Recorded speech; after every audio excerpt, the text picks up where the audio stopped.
Hey guys, what's up? Welcome back to the channel. It's Cynicalex, and today we're taking a look at Tier 2 Invisible Woman. We're talking about her build, talking about the character's strengths and weaknesses, and trying to justify maybe that kind of top 30 meta snapshot position. Because I think this character is very good. I think she has, and I know she has, and I want to show you guys some hidden talents, and she has definitely a lot of room to grow. If I were to summarize her in terms of different characters, she's a mixture of Psylocke and Spider-Man 2099, which is a beautiful mixture of characters.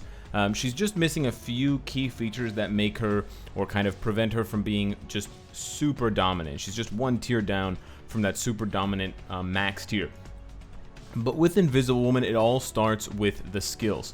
And the skills that she has brings to the table a lot of different effects. Her first skill is just kind of whatever, but her second skill starts off with a 5-second charm. That means with max skill cooldown, you're spamming that charm constantly. The boss can't move. If you're in PvP and they don't have debuff, they're basically locked down forever. The only boss that can kind of negate this is the latter stages of Thanos Infinity and Cull Obsidian, because he has so much crowd control reduction.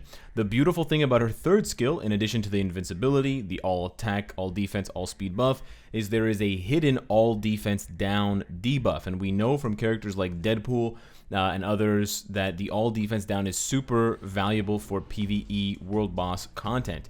Then we have the Invisibility Shift, which is exactly like Spider-Man 2099's passive, the Lila AI, except in addition to providing all of this stuff for herself, she provides half of the bonus to the allies on the team. So that makes her doubly good, twice as good for Timeline Battle and Alliance Conquest. Alliance Tournament is a stretch, but she does provide additional PvP value for 3-on-3 or 5 versus 5 scenarios if you want to talk Battle World. And then her fourth skill has damage buff, and a 50% increase.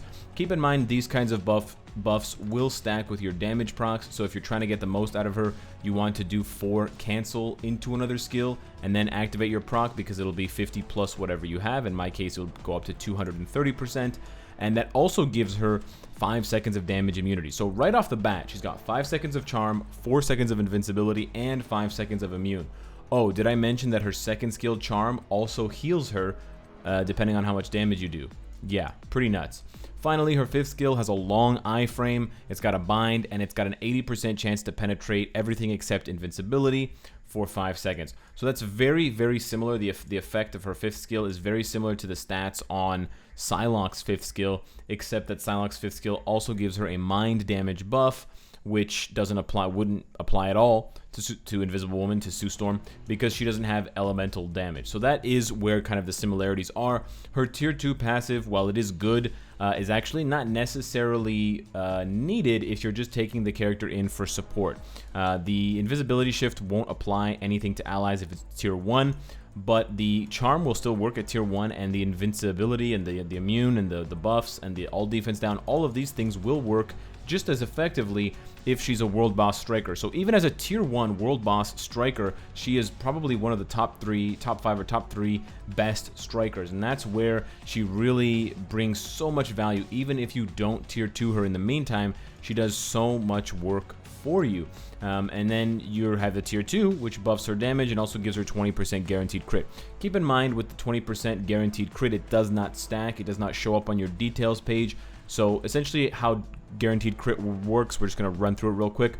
I have a 45% chance to crit when the game is assessing my damage. When I make a hit, when I make an attack, it's going to roll very quickly, of course, and see if I got a crit rate. I have almost a 50% chance to crit. If I do crit, the damage is calculated with my crit damage multiplier. If I don't crit, if I miss the crit rate roll, it's going to roll one more time with the 20% guaranteed crit, and then I'll have a 1 in 5 chance after my 1 in 2 chance to roll. So you can't improve the increased guaranteed crit. It's kind of like a static effect. Keep in mind, this will also not stack with any other guaranteed crit buffs. So if you bring Coulson, he's not going to apply his guaranteed crit to Sue Storm. If you bring Warwolf, he's also not going to apply his 30% or 20% increased guaranteed crit rate. So you would be wasting those strikers or those support characters, and you'd be better off using someone else. The final thought that I have that I want to talk to you guys about the build is really a question of PvP versus PvE. I think she does have quite a few weapons to be useful for PvE, especially with Invisibility Shift and with, 9 seconds of combined immunity and invincibility. She definitely has the possibility. She doesn't have any guaranteed dodge, which is what made Spider-Man 2099 also very threatening and very strong in PvP, because he could dodge out of you with Lila, and then he could also dodge you with his regular dodge.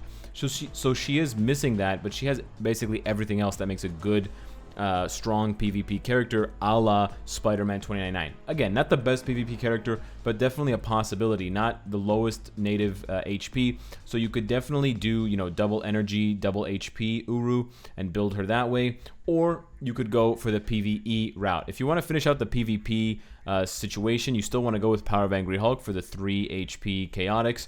And then for the Obelisk, probably a CTP of Authority, or possibly something like Guard Break, Dodge, 5 seconds of invincibility. Either one would be very, very good for PvP. If you wanted to go PvE, something like what I have with Energy Attack and Crit Damage, Crit Rate to kind of max those out with a little bit of Ignore Defense splashed in. So I'm trying to hit all of my limits here. I could use a little bit more crit rate and a little bit less ignored crit damage.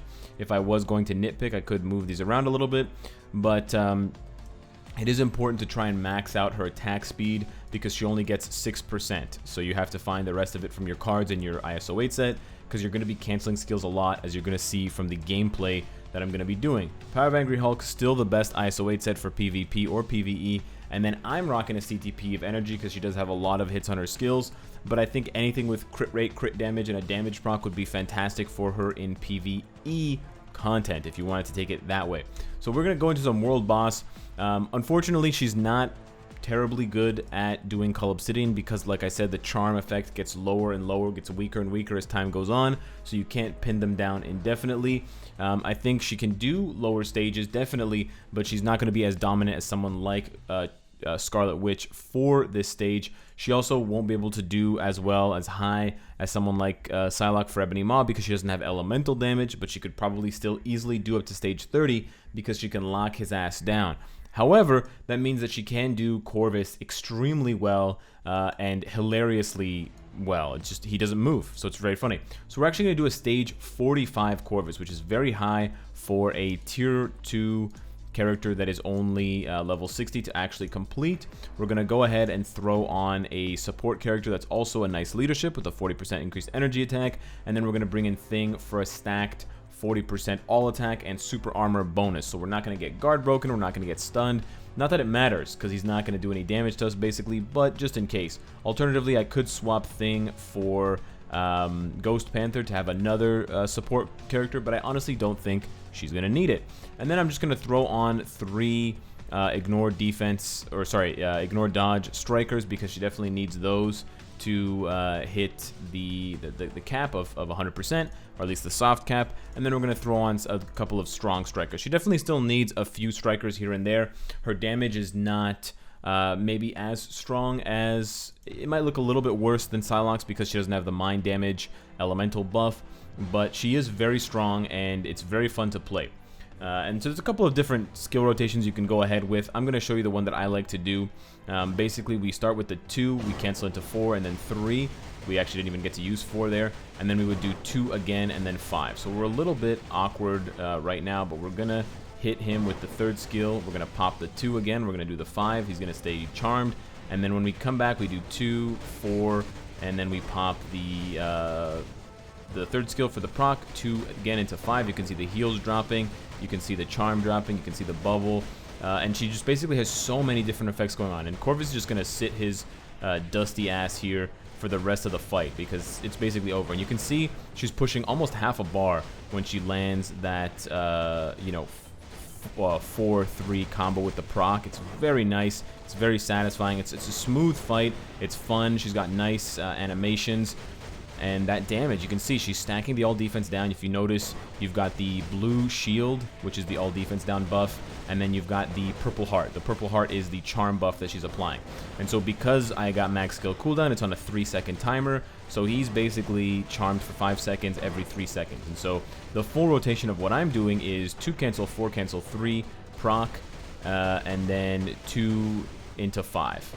So you don't cancel 2 too quickly because you want her to stomp the ground. The stomp the ground on the 2 skill is the indication, boom, is the indication that you get that charm off. If you try to be a smartass and cancel it too early, you're not going to get it. But you do want to cancel the 4th skill as soon as possible. Otherwise, the damage buff will apply to the 4th skill and not the 3rd skill. And you'll know by the amount of damage that you do. But this is a really fun and quite easy kind of run to do, and I can't. It's a lot harder to show you what she does as a striker because you know, you have to focus on the damage of the person actually playing. If you're playing with Deadpool or you're playing with Captain America or something like that, you probably don't want a charm striker for Captain America, FYI. But you just kind of have to take my word for it, and trust me, she is an amazing striker for World Boss Ultimate. She may end up, when she gets a uniform, she may end up being better than Scarlet Witch as a striker. I say that right now, and I know it's a crazy thing to say, but I believe it, because what's better than Charm? Charm and all defense down. That's basically the ultimate combo, and she also has a heal, so basically all your mistakes are erased. She's really kind of the ultimate combo character, and I'm surprised that she wasn't made the paywall, and you know, Victorious was made the deluxe character, because honestly, Sue is the ultimate package. She literally is the deluxe package herself. An alternative skill rotation that you guys can do if you want is actually to proc on the 5th skill. So I'll show you what that looks like here. We're going to do 2, 4, 5. I did 3 by accident. And we're going to proc on the 5th skill. And then you're going to do 2. And then I would do 3 here, but I kind of screwed it up. So I'm going to try again. 2, 4. And then we proc on 5. And the damage is actually not bad. And then when she lands and the orbs land, you do 2, 3. You stack the all defense down buff. You kind of stand around. And then you do 2, 4, 5. This is another rotation you can do. It's actually quite good as well. I like timing the buff or the damage proc for 3 for the 3rd skill, but this is also a pretty good skill. You can see the damage is pretty consistent, and if your timing is good, you'll be able to have the all defense down buff for the 3rd skill anyways, or for the 5th skill anyways, even though you're buffing, you're debuffing them on the 3rd and then procking on the 5th. So that is the other rotation. Actually, it seemed kind of faster. Those are 2 different rotations you guys can play around with. An easy stage 45. I think she can actually go up to stage 50 with this particular team, which is insane. How many level 60 characters do you know that can go to level 50 of Corvus? Yeah, very, very few. She's an absolute monster of a character.